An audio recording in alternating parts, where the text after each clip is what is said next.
vídeo eu quero pensar sobre um versículo em Romanos capítulo 11, versículo 15, onde o apóstolo Paulo explica que a rejeição dos judeus trouxe a reconciliação do mundo. Isso está em Romanos capítulo 11, versículo 15, como já disse. Então, o que significa esta expressão? Em Romanos capítulo 11, o apóstolo expõe os desígnios de Deus com respeito a Israel, mostrando como este povo, como nação e não como indivíduo, foi posto de lado durante o período da graça, a fim de que o Evangelho pudesse chegar a todas as nações. Antes deste período, Deus limitava, sob a lei, suas relações e seus favores a Israel. As nações permaneciam nas trevas, que inicialmente eles tinham escolhido isto. As nações se encontravam num estado de distanciamento de Deus, já que não tinham mais relações estabelecidas com Ele. Note o que a Bíblia diz. Porquanto, tendo conhecido a Deus, o conhecimento de Deus, não o glorificaram como Deus. Este versículo está falando das nações. Nem lhe deram graças. Antes, em seus discursos, se desvaneceram e o seu coração insensato se obscureceu. Dizendo-se sábios, tornaram-se loucos.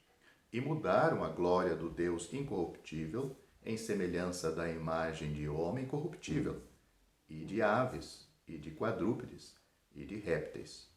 Pelo que também Deus os entregou às concupiscências do seu coração, à imundícia, para desonrarem o seu corpo entre si.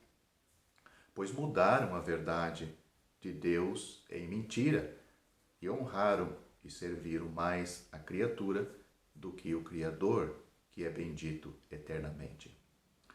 Essas palavras estão registradas em Romanos capítulo 1, do versículo 21 a 25. E está se referindo às nações. No entanto, no Antigo Testamento, por vezes, vemos Deus operando entre as nações, mesmo que ele estava direcionado diretamente a Israel, mas nós vemos Deus trabalhando com as nações também, em alguns casos. Pois o caso de Deus enviar Jonas, um profeta judeu, a Nínive, que eram os gentios, resultou na salvação deles. Depois da vinda de Cristo e de sua rejeição por parte de Israel, os judeus, ocorreu uma grande mudança. Israel foi retirado de seu lugar de povo privilegiado e o evangelho da graça foi anunciado a todos os povos. A rejeição dos judeus a Cristo permitiu a reconciliação do mundo. Até então, Deus trabalhava com Israel e deixava as nações em sua cegueira, porque foi isso que elas escolheram. Agora, tudo é o inverso. Deus se volta para as nações e possibilita aos homens estabelecerem consigo uma relação sobre uma nova base. Ou seja, Deus está dando oportunidade, quer salvar todos os homens, os gentios, inclusive os judeus. O apóstolo Paulo declara: esta salvação de Deus foi enviada aos gentios e eles a ouvirão. Atos capítulo 28, versículo 28. Esta reconciliação do mundo é dispensacional, ou quer dizer, diz respeito ao modo de relacionar-se com Deus numa época determinada. Que graça, pois diz respeito à dispensação presente, aos dias de hoje, quando Deus deu o seu Filho unigênito, tinha em vista o mundo inteiro. Por isso, atualmente, a salvação é para todos os povos, sem distinção. Note o que a Bíblia diz. Porque Deus amou o mundo de tal maneira, que deu o seu Filho unigênito, para que todo aquele que nele crê não pereça, mas tenha a vida eterna. Porque Deus enviou o seu Filho ao mundo, não para que condenasse o mundo, mas para que o mundo fosse salvo por ele. Quem crê nele não é condenado, mas quem não crê já está condenado, porquanto não crê no nome do unigênito Filho de Deus.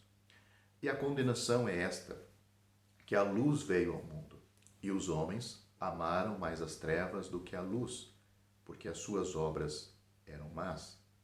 Porque todo aquele que faz ou pratica o mal aborrece ou odeia a luz, e não vem para a luz, para que as suas obras não sejam reprovadas. Mas quem pratica a verdade vem para a luz, a fim de que as suas obras sejam manifestas, porque são feitas em Deus. Essas são as palavras do Senhor Jesus, registradas em João capítulo 3, do versículo 16 até o versículo 21. Já estão disponíveis para leitura os comentários do Novo Testamento e do Antigo Testamento de João Nelson Darby. Estão nos formatos de livro, e-book, também aplicativo para o celular Android. Visite o nosso site www.palavrasdoevangelho.com.